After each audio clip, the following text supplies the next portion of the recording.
la prensa libre y el derecho que todos ustedes tienen a la verdad.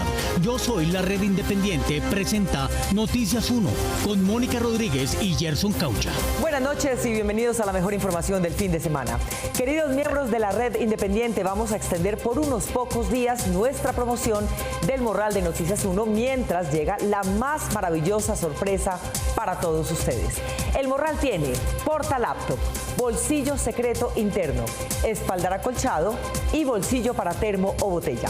Hagan sus donaciones en baki.co/inclinada la Red Independiente por 150,000 pesos y en muy pocos días lo van a tener en sus casas. También pueden obtener el combo de la sombrilla de la Independencia y el nuevo morral por donaciones de 200,000 pesos. Su apoyo es fundamental para continuar con nuestro trabajo investigativo independiente. Muchas gracias. Y empezamos con la información del día. Álvaro Uribe volvió a diligencia en la Fiscalía de manera reservada en el proceso que todavía no ha podido ser precluido por soborno a testigos. Víctor Ballestas. Mónica, la diligencia se realizó en julio, pero hoy el columnista Daniel Coronel reveló el video de 3 horas. Ahí se notó la comodidad del exmandatario. Yo no soy delincuente, no soy delincuente. Aparte del más reciente interrogatorio al expresidente Álvaro Uribe del pasado 18 de julio en la Fiscalía, en el proceso por soborno a testigos que sigue abierto desde cuando la jueza 28 de conocimiento negó precluirlo, fueron revelados por el columnista Daniel Coronel hoy. Dicen que yo vine a burlarme en la Fiscalía. Como si se tratara de un monólogo y el fiscal investigador fuera un espectador y no el conductor de la diligencia, Uribe volvió a formular su discurso. Nunca mi iniciativa fue ir a buscar testigos. Jamás pasado por mi mente sobornarlos. Y siempre que pedí que todo se mandara a la Corte Suprema de Justicia, era para que la Corte verificara. Durante 3 horas se le preguntó si conocía o no a personas que han sido mencionadas en el expediente. Ay, no lo conozco, qué sufrimiento.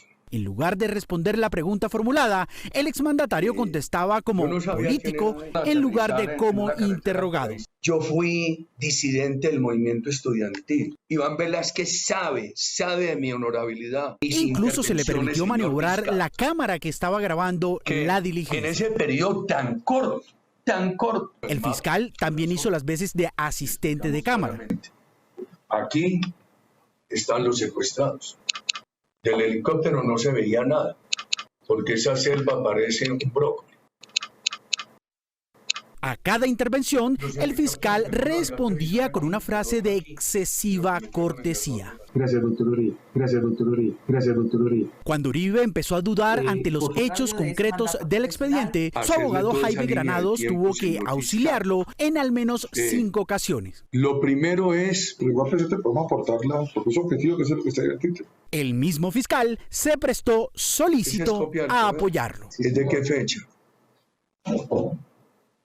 Doctor Uribe, le va a poner presente el documento, precisamente la escritura pública. Este es el segundo intento de la Fiscalía para quitarle al expresidente de encima el proceso de soborno a testigos.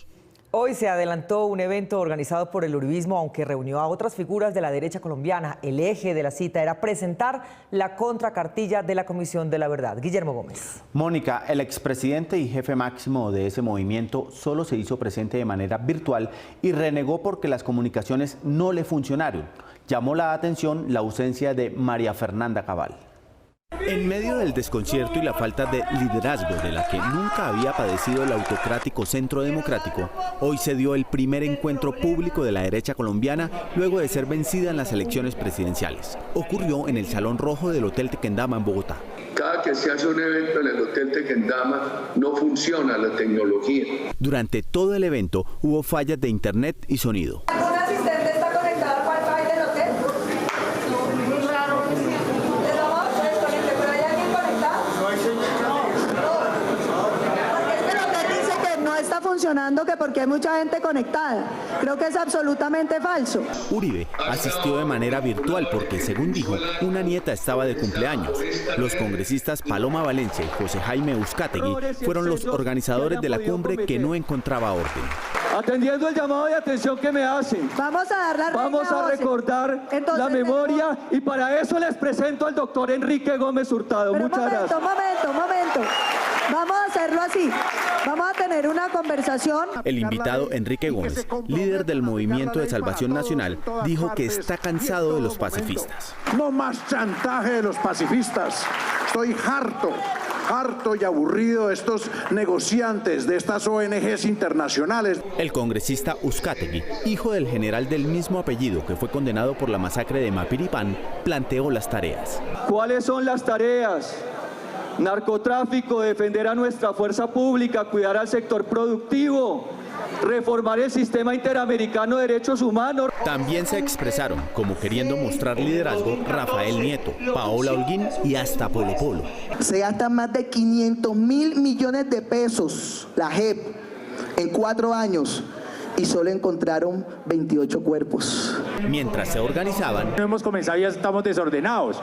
dieron la palabra a los asistentes del público, quienes manifestaron inconformismo con los dirigentes del partido. Estamos hoy aquí por culpa de todos nosotros y malos que están allá sentados. Porque lo que hoy no tenemos, no nos lo dieron ustedes. Yo llevo 22 años trabajando mano a mano con ustedes.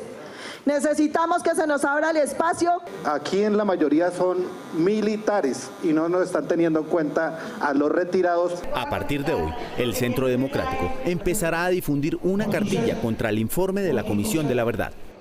Y mientras en la cumbre de la derecha se celebraba el aniversario del triunfo del no, el gobierno aprovechó el aniversario para poner a andar las comisiones de la implementación de los acuerdos que su antecesor se negó a hacer y a dar su parte sobre la paz total.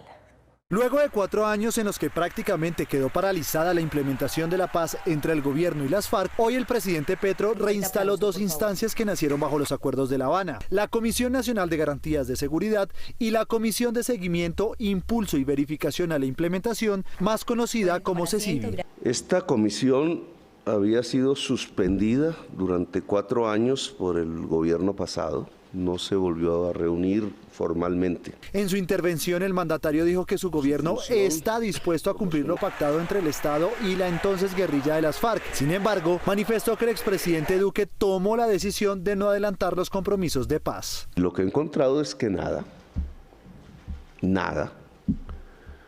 a través del gobierno, el Estado, porque el gobierno coordina el Estado, tomó la decisión de no cumplir los acuerdos de paz. Petro reveló que el punto más rezagado de los acuerdos de paz es el primero, que tiene que ver con la reforma rural integral. Además, dijo que el presidente Duque creó normas que restringen la compra de 3 millones de hectáreas para dárselas a los campesinos, por lo que es necesario reformar el marco fiscal para poder lograr este punto. Nosotros vamos, como gobierno, es nuestra voluntad política, creo que por eso nos nombraron, nos eligieron, a intentar cumplirlo, pero implica un cambio completo de la estructura del gasto público en Colombia.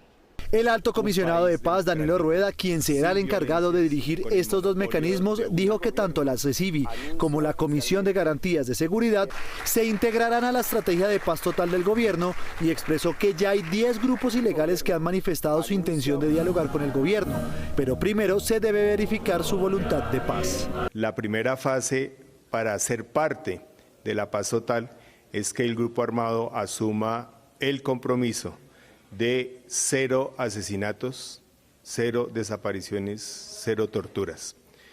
Y en la medida en que le sea posible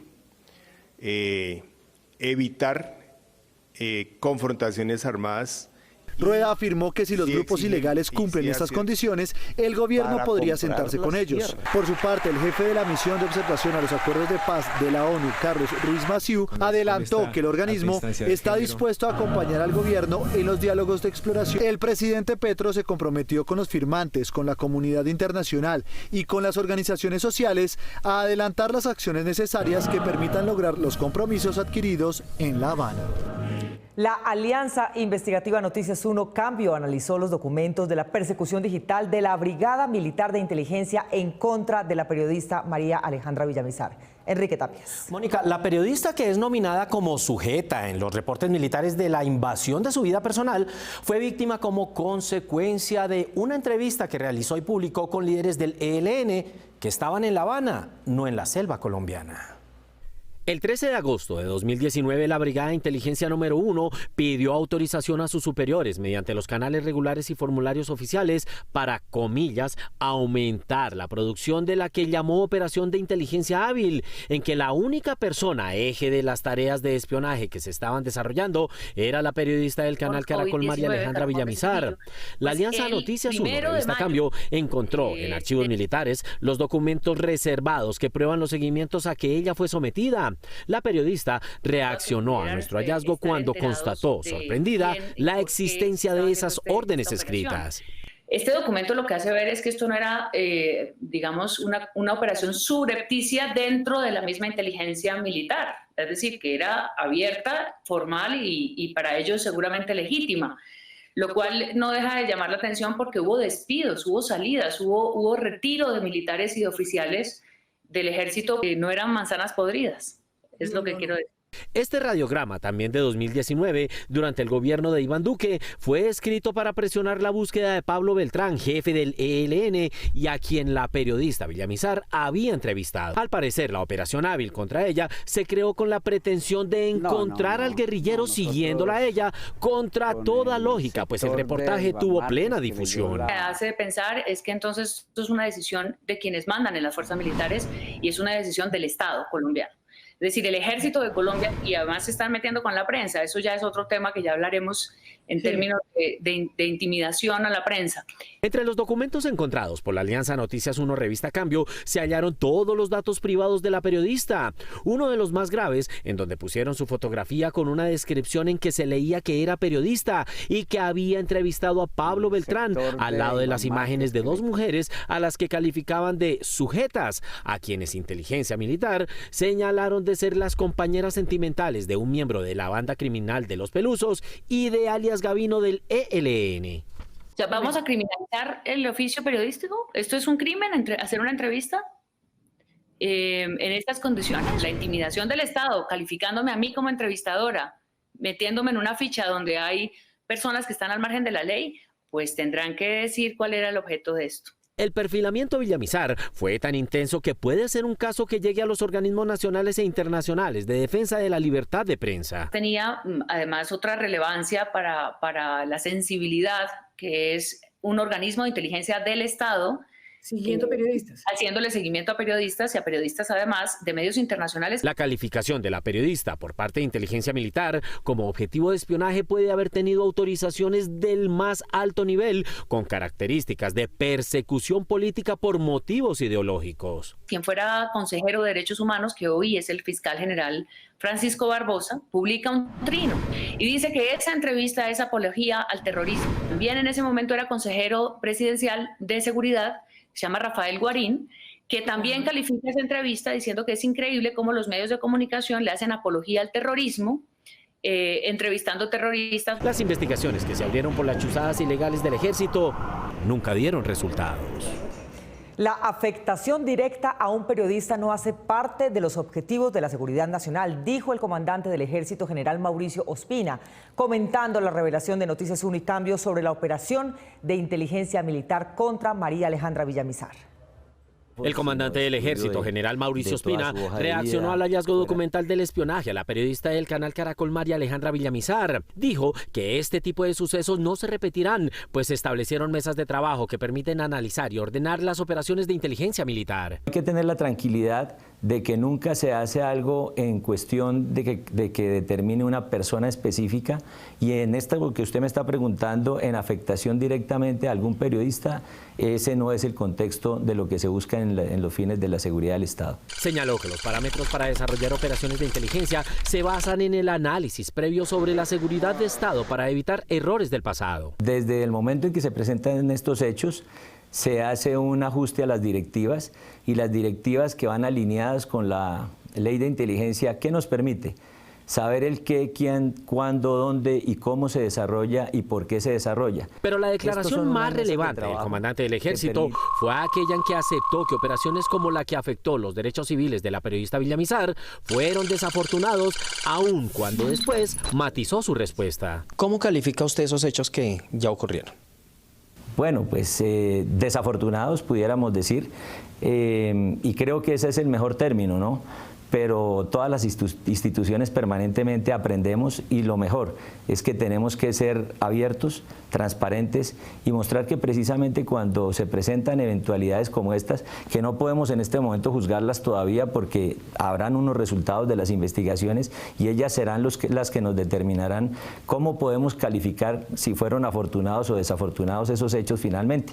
Por estas conductas ilegales de la inteligencia militar en el gobierno anterior, el comandante del ejército se solidarizó con la periodista. Para el hecho que nos ocupa, quisiera manifestar solidaridad con la periodista que usted ha nombrado, pero también no solamente con ella, sino con todos los periodistas a nivel nacional e internacional. El alto oficial agregó que los seguimientos a periodistas no se repetirán en este gobierno.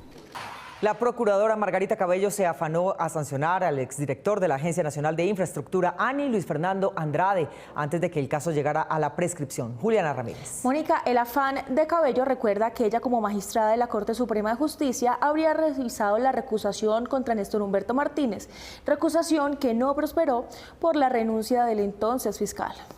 Ese tipo de adiciones siempre se hicieron en la ANI y se hicieron como 20 en los años previos a esta decisión. Paralelo al juicio penal, Luis Fernando Andrade, exdirector de la Agencia Nacional de Infraestructura ANI, afronta varios juicios disciplinarios en la Procuraduría por la denominada edición Ocaña Gamarra en Ruta del Sol 2. Esta semana la entidad dirigida por Margarita Cabello concluyó que Andrade actuó con interés indebido en favor de Odebrecht y su socio colombiano Episol y lo sancionó en primera instancia con destitución e inhabilidad por 18 años. La Procuraduría es redundante al trabajo que está haciendo la Fiscalía. El caso ya prescribió, los 5 años se cumplieron en agosto.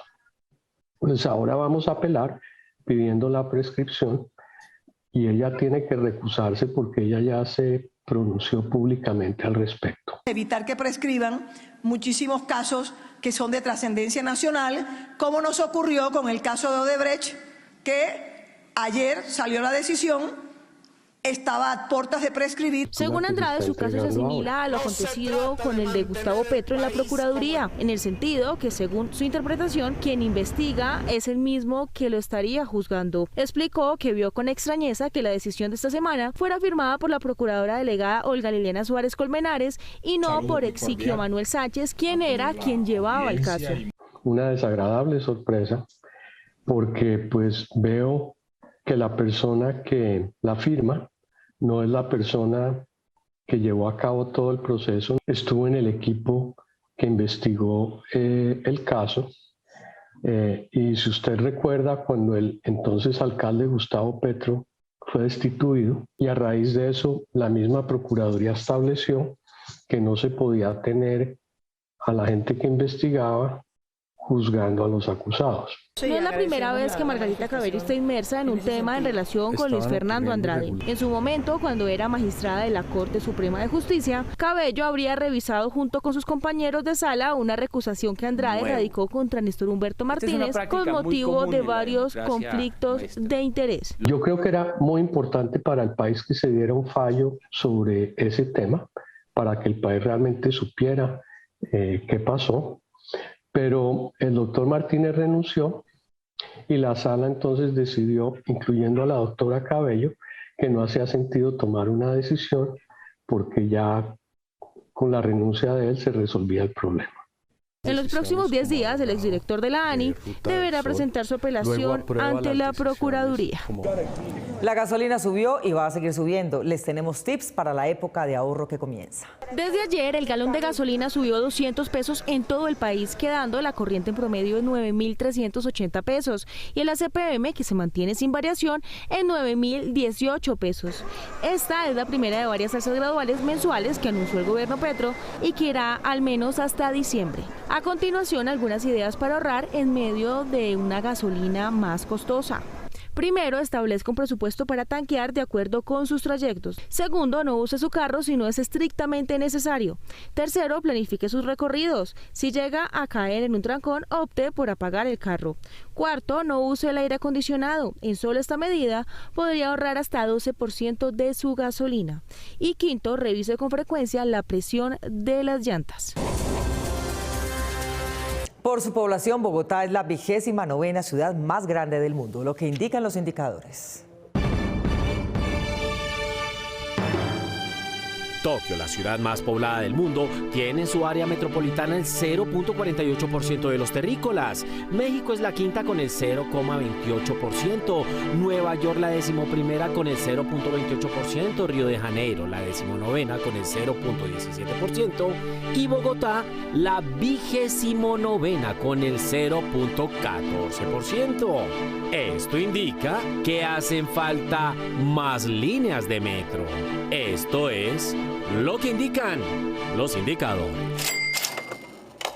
A Lula le faltaron 2 millones de votos para ganar la presidencia en la primera vuelta de las elecciones en Brasil. El 30 de octubre, los brasileños volverán a las urnas para tomar la decisión definitiva. En una jornada electoral reñida, los brasileños salieron a votar por un nuevo presidente.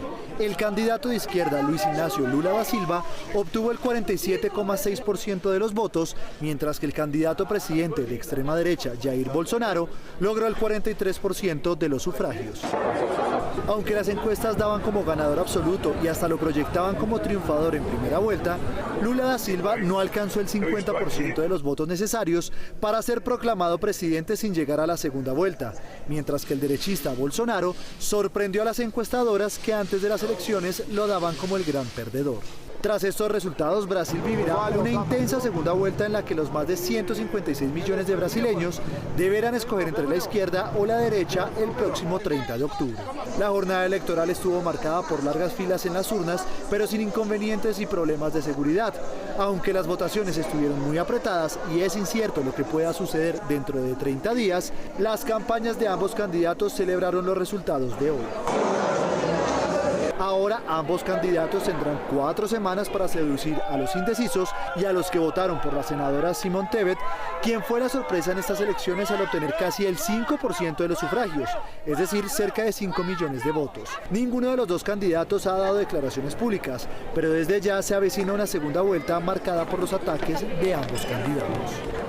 Con el cambio de nuestra población, las mascotas están dejando de ser el capricho de los hijos que cuidan los padres para convertirse en la compañía más permanente de los adultos mayores. Tener mascotas en casa no solo aporta alegría a los seres humanos. Según los científicos, el cerebro de las personas activa ciertas funciones cuando cuenta con la emoción de tener una compañía de 4 patas. Hasta que uno no tiene la experiencia de tener una mascota en la casa, una parte de tu cerebro permanece dormida. La responsabilidad que implica el cuidado de las mascotas, sean estas perros o gatos, hace crecer emocionalmente a los niños y a los adolescentes. Hablemos de responsabilidad, compromiso, el sentido de pertenencia, respeto, valores por un ser sintiente que no tiene una comunicación como la que tenemos los humanos. Suele ocurrir que los adultos se oponen a tener mascotas en el hogar porque, aunque los menores se comprometen a cuidarlos y cumplen sus promesas, en últimas los padres son quienes deben ocuparse de sus necesidades alimenticias, higiénicas y sanitarias. No piensen que porque ustedes van a cumplir con unas tareas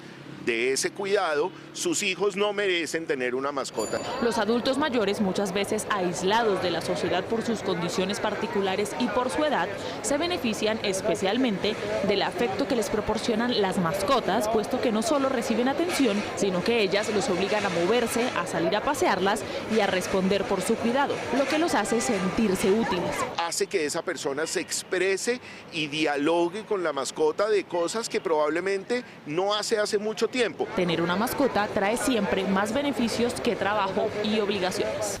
Elon Musk, el magnate de la tecnología, cree haber descubierto un nuevo nicho de negocio, los robots humanoides destinados a ayudar a los humanos en labores cotidianas e incluso como soporte emocional. con la teoría de que el negocio de los robots en el futuro será mucho más rentable que el de los automóviles. El multimillonario Elon Musk, fabricante de vehículos eléctricos, presentó este fin de semana el robot humanoide Optimus, considerado en principio un sustituto para el trabajo mecánico en cadenas de producción.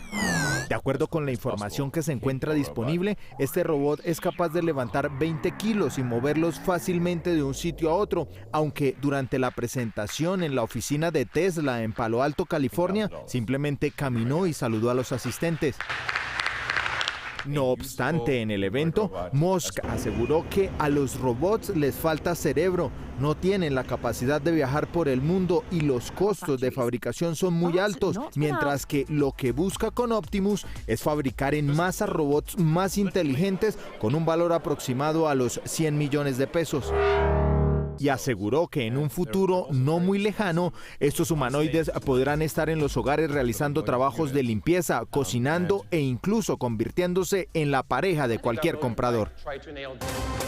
Queridos miembros de la Red Independiente, vamos a extender por unos pocos días nuestra promoción del Morral de Noticias 1, mientras llega la más maravillosa sorpresa para todos ustedes. El Morral tiene portalaptop, bolsillo secreto interno, espaldar acolchado y bolsillo para termo o botella. Hagan sus donaciones en baki.co/inclinada la Red Independiente por 150.000 pesos y en muy pocos días lo tendrán en sus casas. También pueden obtener el combo de la sombrilla de la Independencia y el nuevo Morral por donaciones de 200.000 pesos.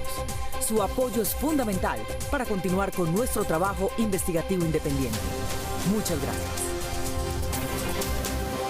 Nos vemos en las redes sociales el próximo sábado aquí en Cable Noticias a las 8 de la noche con las mejores noticias del fin de semana. A ustedes, como siempre, gracias por elegir la independencia. Feliz noche.